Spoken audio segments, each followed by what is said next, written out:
Hola, ¿cómo están? Bienvenidos a otro video en este canal. El día de hoy les quiero platicar mi opinión acerca de la nueva película de Christopher Nolan, La Odisea. Una adaptación fílmica de la historia griega clásica de Homero que pues nos trae a la gran pantalla la historia de Odiseo y su regreso a Ítaca. Antes de hablar de la película quiero aclarar un poquito acerca del ángulo desde el que voy a juzgarla, porque yo soy de los que creen que no porque una película adapte un libro tiene que ser 100% fiel al libro. Yo creo que las adaptaciones a fin de cuentas son eso, son su propia obra. Habiendo dicho eso, no creo que La Odisea funcione realmente ni como adaptación ni como película. Voy a indagar un poquito más en esto, abordando primero las particularidades de la película a nivel fílmico y luego hablando un poquito de detalle acerca de ciertas decisiones que hay por parte de Nolan en qué decide adaptar, qué no y qué cambia y por qué creo que es relevante al momento de juzgarla como película. Pues primero quiero platicar un poquito acerca de la manipulación de Christopher Nolan a la que nos tiene acostumbrado con su cine, ¿no? Ahora no me malinterpreten, a mí me gusta el cine de Christopher Nolan, pero definitivamente tiene ciertos vicios que en mi opinión terminan perjudicando mucho sus películas y en La Odisea están más expuestos que nunca. Y uno de los vicios más grandes es la sobreexplicación.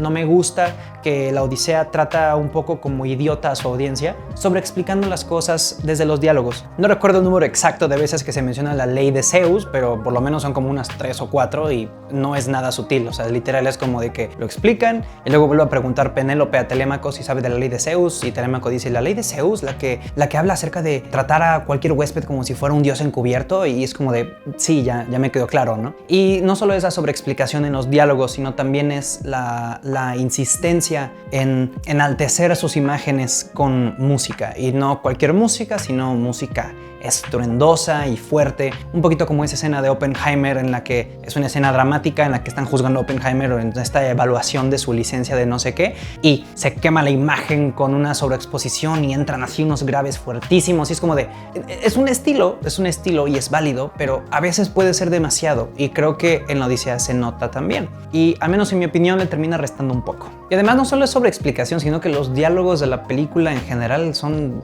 malos. Ahora, en un punto a lo mejor un poquito más polémico, si lo quieren decir así, la fotografía, específicamente el IMAX, el uso del IMAX. Nolan siempre prioriza mucho la experiencia cinematográfica en salas y la publicidad de IMAX para esta película es fuertísima, tienes que verla en IMAX, pero yo creo que no tiene ningún sentido haberla filmado en IMAX porque no hay ni un solo plano compuesto en la película de manera interesante. O sea, bueno, tal vez es una exageración, tal vez hay 5 planos interesantes, no sé, se me ocurre el del horizonte con el sol cayendo, algunos del caballo de Troya, ¿no? Atascado en la arena, pero la mayoría, por no decir que la totalidad de la película está filmada de una manera en la que no se prioriza una composición interesante en los planos. Más bien Nolan se preocupa por mover la cámara o ponerla de maneras inmersivas y capturar la acción. Pareciera que pone los elementos, los pone a chocar y jugar y captura. Y esto Nolan mismo lo explica en una entrevista que me salió hace poco en la que está hablando acerca de cómo no, es que el IMAX te obliga a pensar tridimensionalmente en vez de bidimensionalmente, ¿no? Y pensamos en cómo la audiencia la movemos a través de la escena y no sé qué, más que en una composición tipo de encuadre. Ok, válido, es un estilo, supongo que veo la intención detrás de eso como experiencia inmersiva, pero sí le resta porque estás desaprovechando, es más, estás ignorando por completo una parte importante del lenguaje audiovisual, de tu lenguaje para narrar a través de las imágenes. Entonces con todo esto lo que voy es a que pues tanto y tanto hablar de IMAX y para que al final realmente ningún plano espectacular asombre de manera individual en IMAX. Él está priorizando la experiencia conjunta de la inmersión, de los planos unidos en el montaje para intentar provocar emociones, pero ahora hablemos de montaje, ¿no? Me brincó muchísimo la edición porque, en mi opinión, termina arruinando prácticamente todas las actuaciones. O sea, creo que las actuaciones en la película no son terribles, no son malas, pero definitivamente son peores por la edición.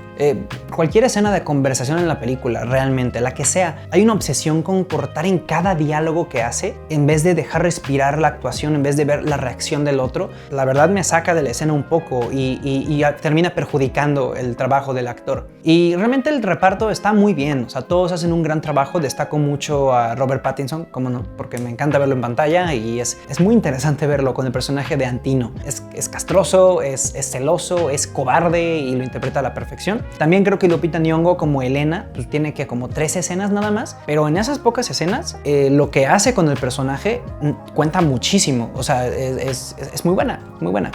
Ojalá hubiera habido más de ella en la película, pero pues esto es la Odisea, no la Ilíada, entonces no habría necesidad. El único actor que a mi parecer no quedó tan bien su trabajo es el de Tom Holland, y de hecho mucho de esto está recayendo en Holland, y pues no es que el actor no tenga responsabilidad, pero no es por ser chismoso, pero me encontré un video de una entrevista para social media de los actores y Holland dice algo como de no manches, la cagué con Telémaco porque lo interpreté como si tuviera 16 años, no sé si han visto ese video. Y esto habla de que Tom Holland no investigó a su personaje bien, pero no solo eso, sino que dio una interpretación que él mismo reconoce como incorrecta a posteriori, pero Nolan la probó. Nolan lo vio en monitor, lo vio en el set, y eso es lo que él dijo, sí, eso es lo necesario. Entonces, recordemos que no hay actuación que pase así porque sí. O sea, el director dirige al actor. Y en mi opinión, la dirección que le dio Tom Holland, y probablemente a todos los actores, fue muy despreocupada, o al menos es lo que yo abstraigo al verlo. Hay una línea que hace en el tercer acto, en la que dice algo así como "The feast is over", y lo dice de una manera que de verdad no pude evitar reírme.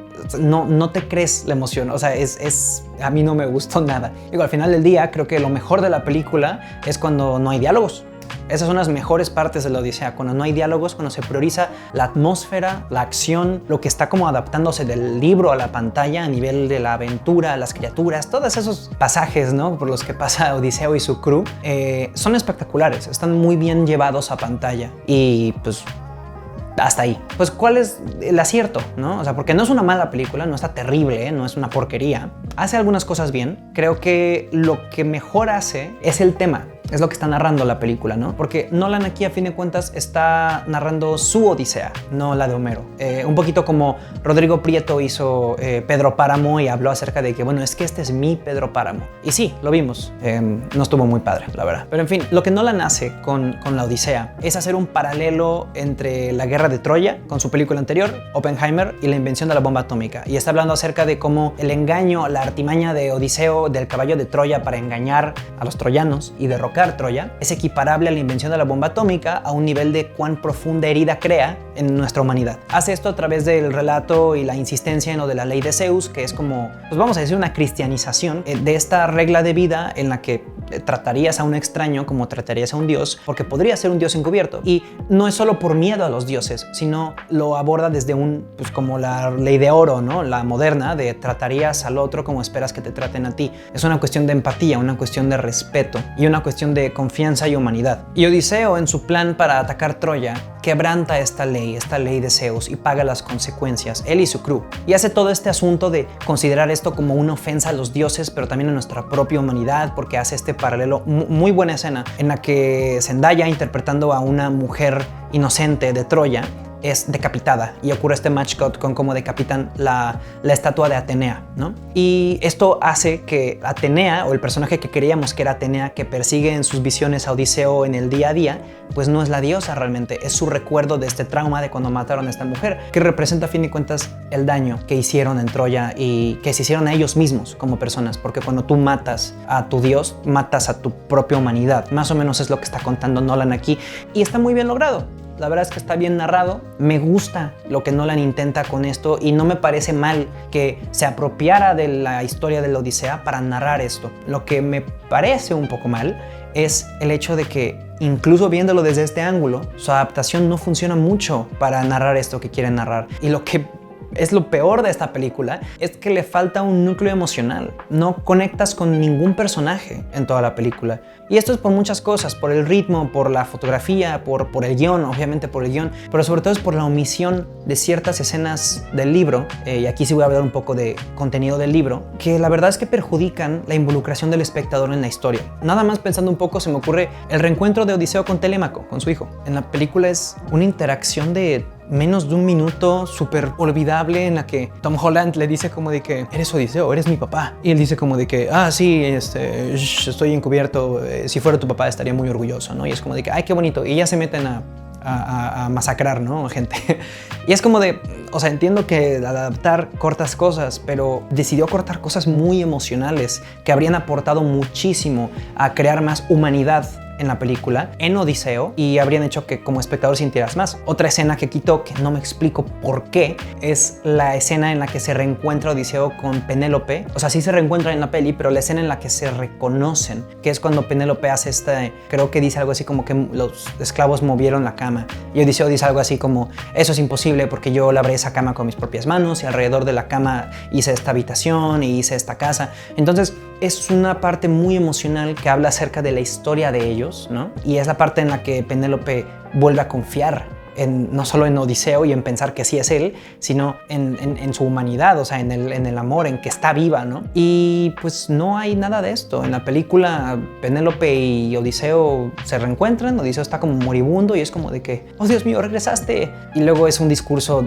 que se pasa a voz en off y termina la película. Y otra omisión que para mí es la que hace menos sentido, considerando el tema que Nolan está hablando aquí, es la de toda la última parte del libro. Porque el libro no termina en la matanza de los pretendientes, termina en un capítulo que se llama Las Paces. Y en este capítulo, Atenea interviene entre Odiseo y los padres de los pretendientes que vienen a cobrar venganza por la masacre y básicamente los obliga a hacer las paces. Y en eso termina el libro. Y Nolan termina la película en un exilio de Odiseo.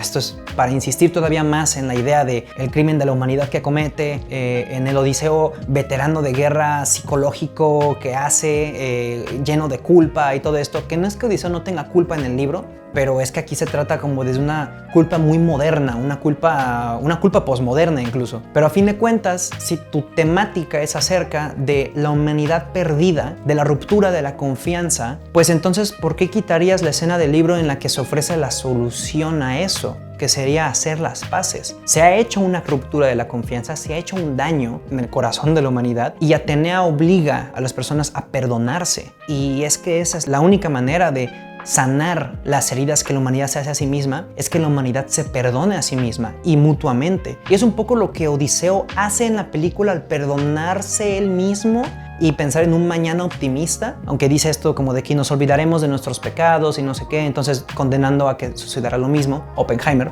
Pero el punto es que decide quitar esto, pero nos deja sin resolución a su tema realmente. Y quizás esto es porque Nolan está siendo pesimista y nihilista y piensa que estamos perdidos, ¿no? A lo mejor. Digo, ese es el final de Oppenheimer a fin de cuentas. Oppenheimer diciendo como de que, no, pues nos mandamos a la chingada, ¿no? O sea, ya nos encaminamos a la perdición y ni modo, ya valió. Es un poquito para hablar de nuestro presente. Y yo no estoy en desacuerdo con que estamos en un periodo de la humanidad extremadamente negativo y carente de esperanza y estoy de acuerdo en que nos hemos herido profundamente como sociedad, pero el viaje de Odiseo se completa haciendo estas paces consigo mismo y con la otredad, y su película no hace eso. Es una decisión, no un error nada más porque sí, es una decisión premeditada de Nolan y en mi opinión, por su propia temática que está intentando contar, no hace sentido. Entonces, en conclusión, ¿qué opino? Pues creo que la Odisea de Nolan se queda más que nada como una ilustración fílmica muy padre de los contenidos del libro, en el que Nolan prioriza más pues su mensaje que quiere contar con la película que lo que el libro mismo está proponiendo. Y pues ok,